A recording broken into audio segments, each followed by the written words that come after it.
If the lifts you did for strength were cars, and I was a car salesman, I would sell you ab training by saying, this thing here can fit so many years of reliability into it. This is your daily driver. This is getting you to and from work without issue. This is no flat tires. This is good gas mileage. This is economic decision making.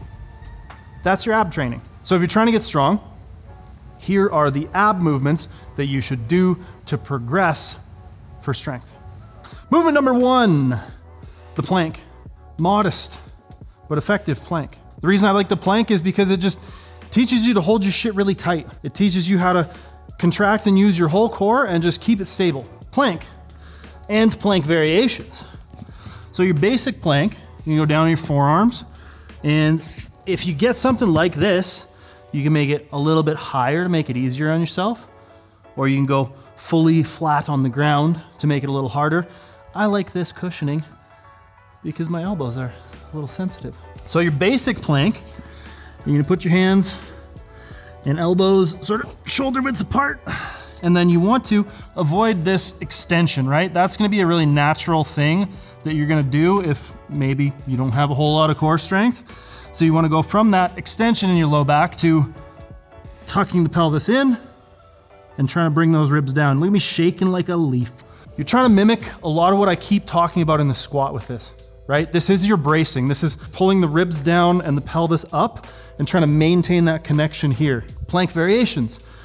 Number 1, the side plank. On your side here, again, watch out for this dipping the hip. Try to keep it in line, ribs down. Oh, shaking, like that. And then if you're really good, really advanced, and I'm probably gonna embarrass myself trying to pull this off, but the rolling plank, where you're gonna go from right side plank to front plank to left side plank. Do you wanna see me struggle with that? Cool, right side plank, hui. Front plank, hui. Left side plank, hui. The wider your elbows are, the more advantage you're gonna give yourself because the better balance you're gonna have. The narrower your elbows are, the more challenging it's gonna be to not sway side to side. Number two, dead bugs. Why do I like dead bugs? Because again, it's good bracing practice. You'll notice a trend in a lot of these, or at least some of them, where we're trying to recreate that squat and deadlift brace. Ribs down, pelvis in, and just holding tension 360 degrees. The reason we get a good amount of this in the dead bug is because we're holding that tension, but then shoulders and hips are moving while we keep this tight. Much like squatting, deadlifting, bench to a much lesser extent. In any case, this is good practice for that bracing. So let's go through dead bugs real quick. Oh, so just lay down, and basically you want to try to keep your low back flat to the mat, because again, if we get arched up, there's gonna be a bunch of space under your low back. If your back is flat, then you're properly pulling the ribs down, pulling that pelvis up. So that's the start position. We want our arms up, legs up. From here, you might want to kind of take it easy instead of just going straight into the whole thing, and just do like one arm to start with. See if you can maintain this contraction here. Pull the arm back up, then do the opposing leg. Can you get the leg all the way to hip extension? Pull it back in. Good. From there, a more advanced thing would be to try to do both at the same time without losing that brace, alternating sides, right? If you want to go super crazy with it, you can like put a little dumbbell in your hand, get some ankle weights, do some crazy stuff like that, or hold each position for a static contraction once you're stretched out, right? Good practice for bracing. And to me, a good ab movement for powerlifters or people training for strength are gonna be movements where we're keeping this really rigid and moving the rest of the limbs.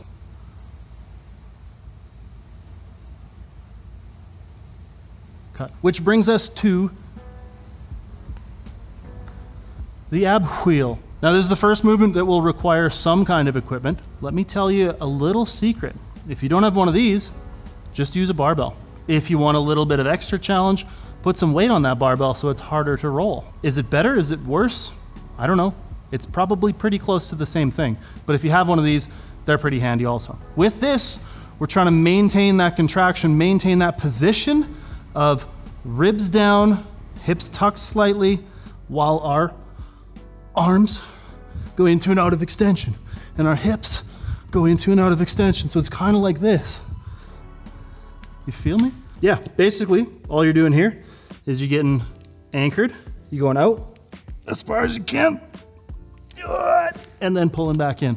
What I like to do with them is actually try to like almost pull with my hip flexors to like, pull my abs back in, pull myself back in with my abs, as opposed to like pulling down with my arms. I feel like I get a little better feel in the abs for what that's worth. Now, word to the wise on these, the first, second, and maybe third time you do these, it's gonna feel like somebody Zorro'd your ribs with a katana, and that's okay. Just keep going. Do it again, even if you're a little bit sore, and it'll start to feel less terrible. But for whatever reason, this movement is insanely conducive to being very, very sore. If you want a huge challenge, you can start trying to do them from your feet. I'm not even gonna try to demonstrate that because I don't wanna fall on my face today. So this one I'm really bad at, hanging leg raises. My shoulders are a maze of scar tissue from years of destroying them with competitive powerlifting, but I'm gonna do my best to still demonstrate it for you. Now, most normal people whose shoulders function can hang from a bar. I, however, have these to assist me in demonstrating. So I'm just gonna hook through here, and basically, in this one, we're trying to move in and out of that brace position a little bit, right? We're trying to get relatively good hip extension at the bottom, and then pull up into brace, and then get some hip flexors going as well, right? A good movement. In some cases, if you can hang, also maybe a bit therapeutic for the shoulders. I like this movement because, again, it helps us to get a feel for going into hip and lumbar, low back extension, and then pulling yourself out of it. Because like I've said repeatedly throughout this video, we want to be able to produce some of that upward force when we're clamping down into our brace. Little side note, if you're going into full extension in the hips and you're letting your pelvis go, I'm good with that. I like lifters being able to pull that pelvis back into position, but Dylan was saying he likes to hold that and just try to get to full hip extension without letting the pelvis go. Either way you want to do it, I think it is good, it is valuable. I think there's some value, especially in more novice lifters, learning what it feels like to go from relaxed and extended to how do we use those lower abs and hip flexors to kind of pull that pelvis into position. Ka, ka. The next one is spread eagle sit-ups. I got these ones from my good friend, Dr. Seth Albersworth. He makes YouTube content. A lot of it has to do with rehab and recovering from pain. He's doing a lot of vlogs right now because he's also a very good lifter. But anyways, go check him out if you want. I got this from him. So the spread eagle sit-up, doable in a combo rack like this. I've got my feet kind of tucked under the spotters platforms there, and I'm trying to toe out a little bit. From there, I'm gonna use that to hold some tension in my adductors. Again, as I go back, I think on this movement, it is important that your pelvis moves with your back. So it's gonna tuck under, right? You're gonna keep that relative neutral position in the low back as you go back to as far back as you could get, shaky, shaky, and then come back up. You wanna use the little adductors. Again, you wanna try not to go into a whole bunch of extension as you go back. You wanna keep ribs down, hips tucked in underneath, move the hips, and then pull back up. You can also do it in a cage. This actually might be better. However, I'm often using a combo rack for other stuff. Makes it a little easier to just throw it in at the end of a workout. In this instance, not only are these uprights wider, but you can hook your feet in a little bit better and do the same thing. Slide in, yo, yo. If you like add a plate on your chest, put your hands out, put a dumbbell in your hands. I don't know. Make it more challenging if it's too easy. Bonus round. Back extensions. But Bryce, back extensions don't train your abs. That's okay. I want to talk about the whole core complex. And I think training your back and your obliques, surprise spoiler for what's next, is really important to building a full, strong core for a powerlifter. Back extensions, they are pretty straightforward. However, there's some nuance to them. So you wedge yourself in, blah, blah, blah, right? Boom, back extension. However, if you have adjustability like this, you can set this really low. If you want to get more hip and hamstring in it and hinge more from the hips, you see my back not really changing much position. Conversely, if I go all the way up to the top, this is Dylan height, I'm not going to get a whole lot of hip movement at all. This is going to be all back flexion extension.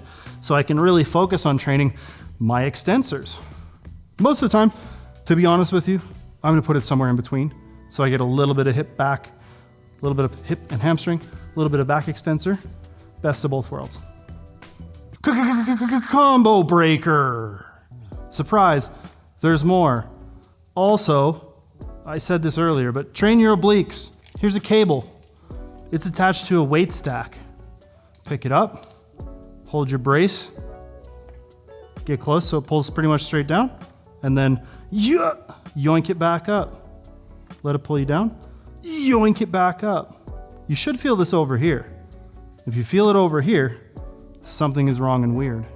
You can do this on a cable, or